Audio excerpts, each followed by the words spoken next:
Hello, beautiful friends. Good afternoon. My name is Victoria, and I am coming to you with our weekly reading. We have beautiful Luna moving through Pisces, and the Sun, of course, newly entered Taurus at 4 degrees specifically at this time. The moon is through the mid degrees, probably around 11, 12, 13-ish. Maybe it'll be moving through the latter degrees when you do watch this video. We may be feeling a bit dreamy, otherworldly, different sensitivities and feelings may be coming up of maybe even like past experiences in our timeline, childhood experiences, maybe even past life feelings may be coming up, and we may not always recognize where these feelings are coming from. Just be aware of those and give time and space for yourself and for others if needed. Also, being at 4 degrees, Taurus, we're just still building this Taurian energy and grounded energy. So take time to work on our foundations. It's a good time to take time to work on our foundations. What we want to grow, build, bring value, richness, and appreciation to. It doesn't have to be physical things. Those things can be internal value, internal appreciation, leveling up within, taking responsibility, and that growth and maturity. Also, moving forward. So, I trust this message finds you in its perfect timing. I am pulling from 2 decks this week. I have the Talisman Oracle, and I have the Divine Masters, which are the Ascended Masters. So, the first card in our Talisman Oracle is grounding. Grounding. This is very important. The anchor is the card that represents grounding and stability. A long-awaited relationship, position, or financial compensation will become permanent. You can now ease your mind and focus on the desired security. This card can mean finally seeing the light after a challenging period. Stormy weather is over, and you can now adjust to a steady pace of life. Don't be afraid to take a chance, but choose the option with long-term beneficial results if the opportunity arises. So this card coming up is very fitting, being that we just moved into Taurus season. Take time to connect with the earth energies out in nature. The archangel that rules the element of earth is Auriel or Uriel, light of God. If you are familiar with working with the archangels, he is a wonderful one to connect with and call on, and call that beauty of the earthly realm into one's life, or even assistance with organization, clarity, what decisions and actions to take in the physical world to bring the most success, nourishment, satisfaction in a deep inner level, not just externally. Yes, it will be externally, but what is within, that richness that is within, that can be grounded, that can be organized, we can find clarity in, because when the inner has that clarity and alignment, the outer follows. And of course, we do have to take the actions in the outer, but first that inner must be clear, that inner eye, that eagle eye. Also reminds me of the eye of Horus, seeing the truth in what is, seeing behind the scenes. The eagle or the hawk is a good animal medicine to meditate on, to bring more of that sight, that greater sight through. So again, the grounding card, that anchor there. The second card that came up is the courage card, which is cool because this is like Leo the lion. We have Mars moving through Leo right now. So we're being called to take a stand in our life for the things that we want to take action on, that we believe in, that bring us passion, joy, drive, willpower, the things that are of equal investment, or the ones maybe we know that when we invest in will yield, not out of expectation, but out of inspiration, out of passion, that your heart sings to it. One of the aspects of Leo is the inner child. So really looking at where our inner soul wants to shine, the sun wants to shine, our solar plexus lights up. What are those things in our lives that are important, that we want to value, protect, hold space for, hold our foundation, and allow those seeds to grow and blossom as we move through this year. Okay, so I'm going to read a little bit of this. I always feel that the book does have its own special essence that adds to the card and the message. This card represents courage, will, and determination. It will be through dealing with a new set of obstacles that you will make your most significant leap forward.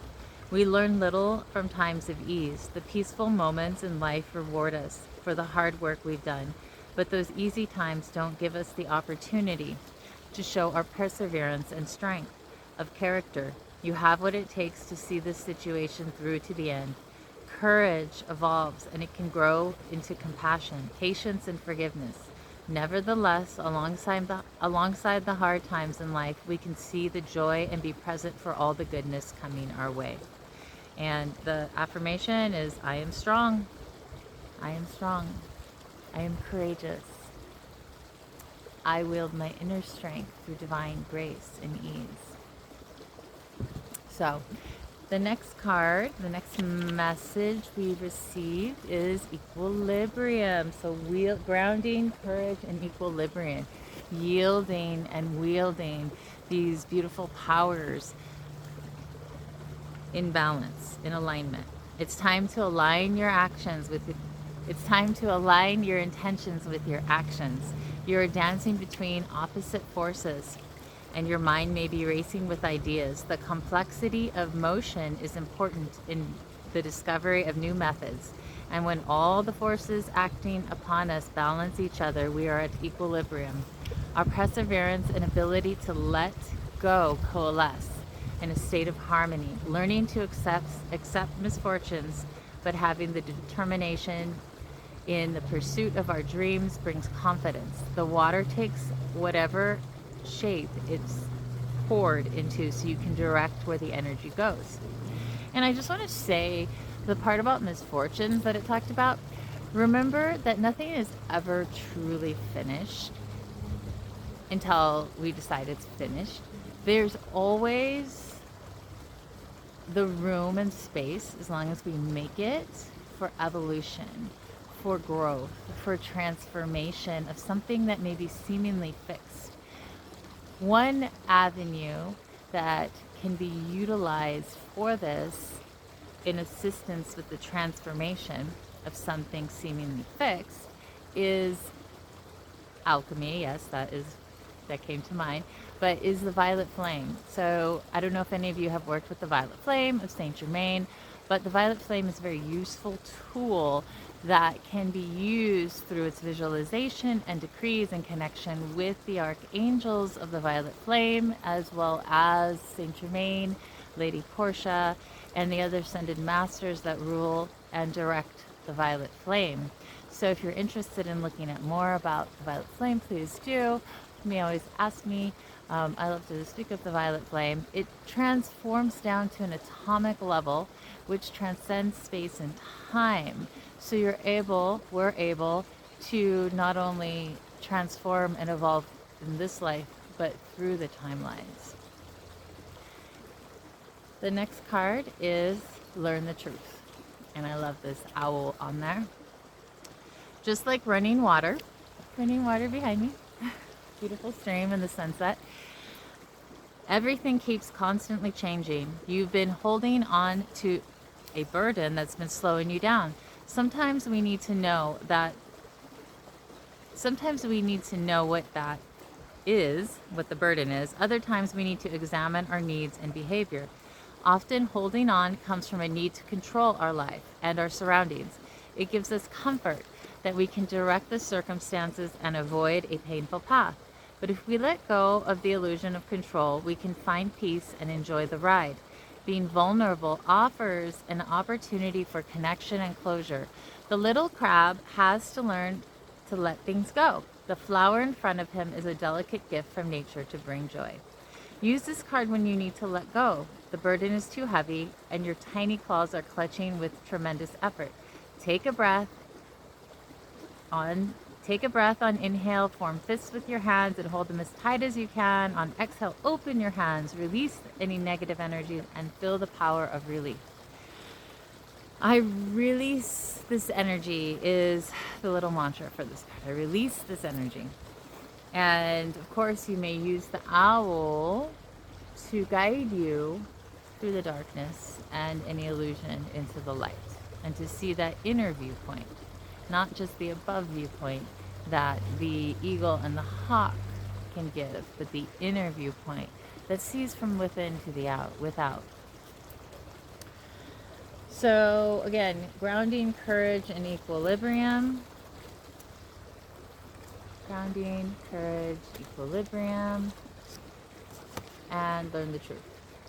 And I apologize for the glare, but I'm very happy the sunset's there. And then the last card is Metatron and Sandalphon. We have the brothers, the Archangel brothers. So the message is everything is working out for your highest good. All the information and experiences that are coming to you are now bringing you a greater clarity and sense of connection and understanding.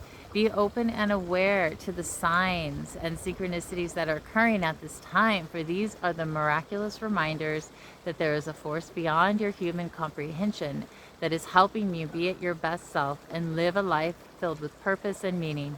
If you feel stuck or unsure where things are going, you are being encouraged to see your situation from a higher perspective. If things aren't going according to your plan, it doesn't mean that things aren't going according to the divine plan. A power that is greater than you, but also within you, is working to help you learn from your experiences and understand that you're interconnected with your source and co-creator of your destiny. And I do want to talk a little bit about, this is a beautiful message. I want to talk a little bit about Metatron and Sandalphon. On the Tree of Life in Kabbalah, Metatron is placed in the utmost Sephirah. There are 10 Sephiras on the Tree of Life. Metatron is in the first Sephirah. And on the 10th Sephirah, which is the most dense Sephirah, the physical manifestation of the universe, the Sephirah is called Malkut. And the first Sephirah is called Kether. The archangel that rules in this kingdom, in this sphere, Sephirah, sphere of light, the first one is Metatron. In the 10th Sephirah, known as Malkut, it is Sandalphon. On our body, of course, the first Sephirah would be around our crown chakra. It is that same beautiful kind of emanation of the great creator life force, the ineffable spark of creation that touches all of existence. And at our feet, where the Earth Star, it'd be more like the Earth Star, not the root chakra, the Earth Star would be Sandalphon. Of course, the root chakra could relate to Sandalphon, but in this case, I feel like it's more the Earth Star, connecting to the Earth, the physical manifestation. So Sandalphon is another archangel that can be called upon to be assisted in the earthly realm. This would be more of a macrocosmic energy, where Archangel Auriel or Auriel is a more microcosmic energy. So Auriel is more of the individualized aspects of the earth energy in our immediate world, and even outside in our immediate world, our inner world and our immediate outer world, where Sandalphon is more the greater aspect of the earth energies, the physical world, what's going on in societies, what's going on in nature, what's going on the different channels of the planet on an earthly level. Of course, Sandalphon could help in one's inner life too as well, but just to give you some perspective, Sandalphon is more a macrocosmic archangel, where Auriel is more a microcosmic angel. Of course, like I said, you can still call them either one of them for assistance, micro or macro cosmically. I feel like that's important to share because in one of my meditations, I just want to say this. I call upon Metatron to be above me and Sandalphon below me. And I call the four archangels into the four directions. So Archangel Raphael would be in the east, Gabriel in the west, Michael in the south, and Auriel in the north. And then again, Metatron above me and Sandalphon below me. These are the 6 directions in space and time. And I'm sure there's many more, but these are basic. So these archangels could assist in guarding one's own sphere of light, of protection, and of manifestation. So, and if you, I'm just hearing this, if you do merkaba meditations, you can also utilize Metatron because Metatron is the guardian of the merkaba. It's Metatron's cube, or the merkaba. So that vehicle of and chariot of light that is spinning around us, protecting, and at the same time is our life force energy. So you can work with Metatron to connect with this, strengthen this, and bring more insight, knowledge, wisdom, and ask Sandalphon to integrate it and anchor it in the physical realm, mental, casual, emotional, spiritual bodies. We have different bodies that we have to integrate all our transformation through. So that all just came through. So that was pretty interesting. The archangels really would love to work with us more. So, I mean, if you watch this video, it's a longer one than usual. If you watch this video to the end, I definitely feel like the archangels want you to hear this and to work with them. So please feel free to look up the archangels, or you can always ask me questions or send me a DM. If you want to learn more about them, I'll put you in the right direction concerning the archangels. All right, send you so much love, blessings. Remember, I do readings, tarot, oracle, angel readings. My specialty is astrology. Love doing natal charts and the transits that are moving through your chart. And I love connecting in that way. I'm sending you so much love and blessings, and I will talk to you later.